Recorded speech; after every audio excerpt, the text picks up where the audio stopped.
তবে এদের সবাইকে ছাপিয়ে যাওয়ার সুযোগ এখনও আছে মোহাম্মদ নবীর। টিম ম্যানেজমেন্ট বা নেতৃত্ব নয়, বাংলাদেশের সমস্যা আরও অনেক গভীরে। রোনালদো ব্রাজিলের একজন আইকন ছিলেন এবং তার বিশেষ স্টাইলের আধা নেড়া চুলের স্টাইলটি লাখো মানুষকে অনুপ্রাণিত করেছিল, এমনকি ছোট্ট নেইমারকেও। খেলার জগৎ বৈচিত্র্যময়, সেই জগতেই প্রতিদিন সৃষ্টি হয় নতুন সব গল্পের। সেই সব গল্প নিয়ে আমি চলে এসেছি শাহানা পারভীন নূপুর, থাকছি খেলা ৭১-এর নিয়মিত আয়োজন টাইমটা আউটে।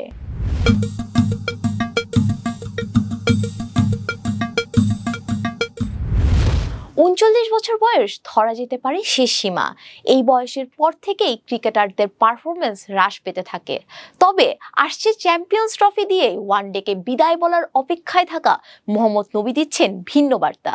বিস্তারিত জানুন রাকিব হোসেন রুমানের করা রিপোর্টে। ৩৯ বছর বয়স ধরা যেতে পারে শেষ সীমা। এই বয়সের পর থেকেই ক্রিকেটারদের পারফরমেন্স হ্রাস পেতে থাকে।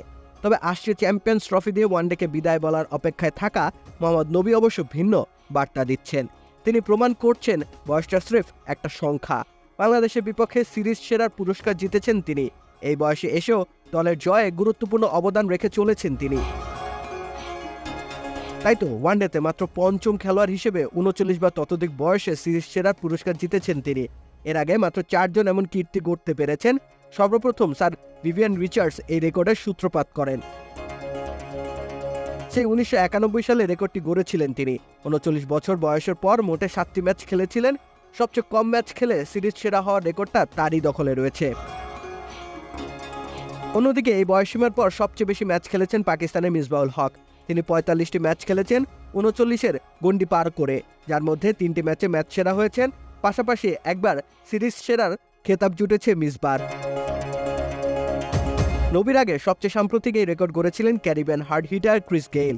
৩৯ বছরের মাইলফলক ছুঁয়ে তিনি একবার হয়েছেন সিরিজ সেরা।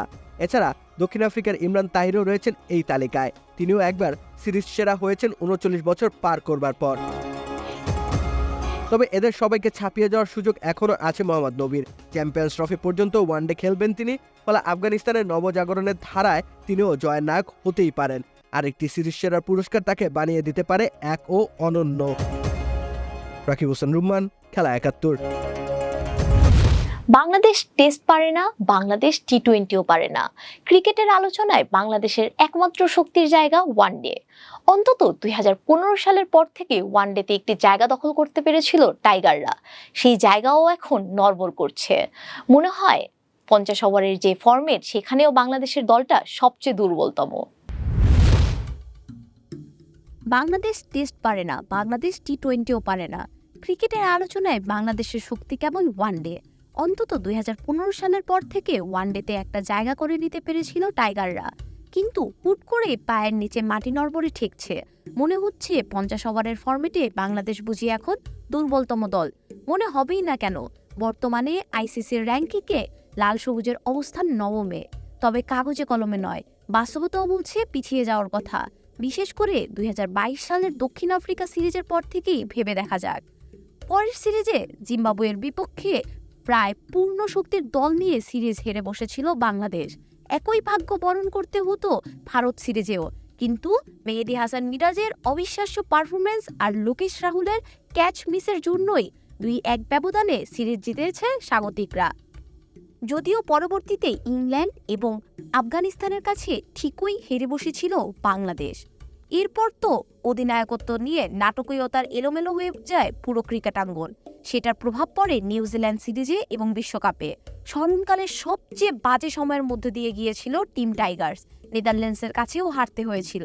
সেমিফাইনালের স্বপ্ন নিয়ে ভারতের মাটিতে পা রাখল সাকিব বাহিনী। স্রেফ ২ ম্যাচ জিতেই ফিরে আসে দেশে। বছরের শেষ দিকে কিউ সফরেও বিস্ময় জাগা নিয়ে কিছু করা সম্ভব হয়নি। সবশেষে আফগানিস্তানের বিপক্ষে সিরিজ পরাজয়ের স্বাদ পেল বাংলাদেশ।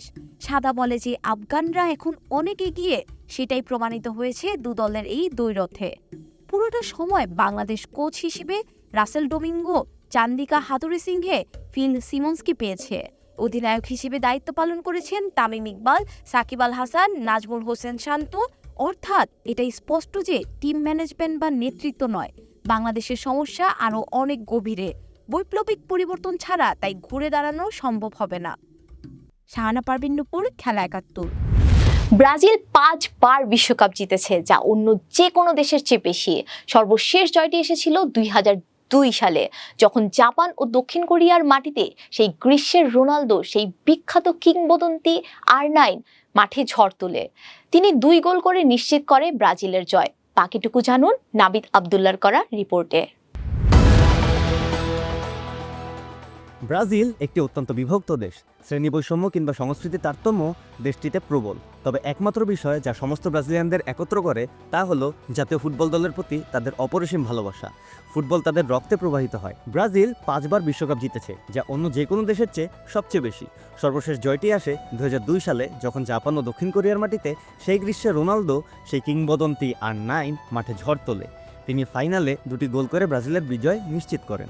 রোনালদো ব্রাজিলের একজন আইকন ছিলেন এবং তার বিশেষ স্টাইলের আধানেরা চুলের স্টাইলটি লাখো মানুষকে অনুপ্রাণিত করেছিল, এমনকি ছোট্ট নেইমারকেও, যারা তাদের আদর্শকে অনুকরণ করে মায়েদের বিরক্ত করেছিল।